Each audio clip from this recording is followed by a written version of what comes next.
that several people towards the end of the year told me how much they loved your portrayal of Rachel because it's incredibly difficult to be playing an actor doing a bad job while trying to do a good job.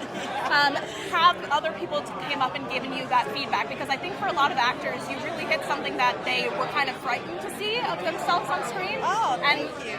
Like Chase Sui Wonders, for instance, yapped about you to me and said, Really? Yeah, that you're one of her favorites of the year. Oh my God, that is so nice. My gosh, that is so sweet. I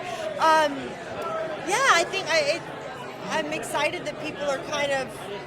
It's neat to hear that they're responding to that because it was definitely something that Joachim and we talked about, kind of the layers to Rachel and kind of the pitfalls, I guess, that she could, you could fall into with playing her, and we didn't want to play the cliche.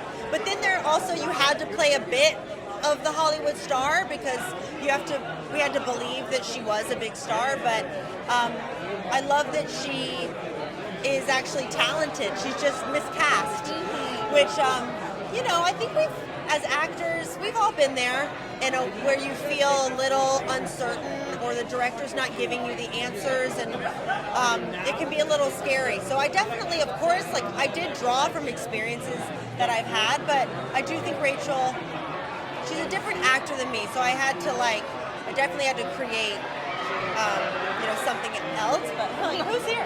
Probably Timmy. Let's be honest. Oh, It's probably Timmy. I have to see Timmy. Yeah, there we go. Yeah, there we go. We're like, where he is there. I also want to say, you're potentially on the cusp of your first Oscar nomination. We are predicting you for that. At a time in your career where that's happening and where you're getting to produce your own projects like Margot, Yes. what is making you, and Dakota maybe, when you're flipping through scripts or looking at projects to option, make you pause and say, this is something I have to do?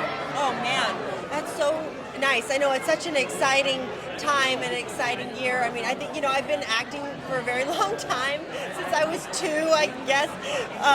But just how, your relationship to this, your career, it changes, it ebbs and flows, and I can kind of pinpoint different chapters in my life, and I'm like, oh, this feels like a new chapter, and especially like you said, getting to produce now and stepping behind the scenes is something I really enjoy. And I think, Dakota and we get to produce The Nightingale together, which we're very excited about. And it's really, for me, it's about the story, but it's also really about the director as well. It's, I have a bucket list of directors that I'd hope to work with one day, and Joachim was on that list, so I'm very lucky I can mark him off.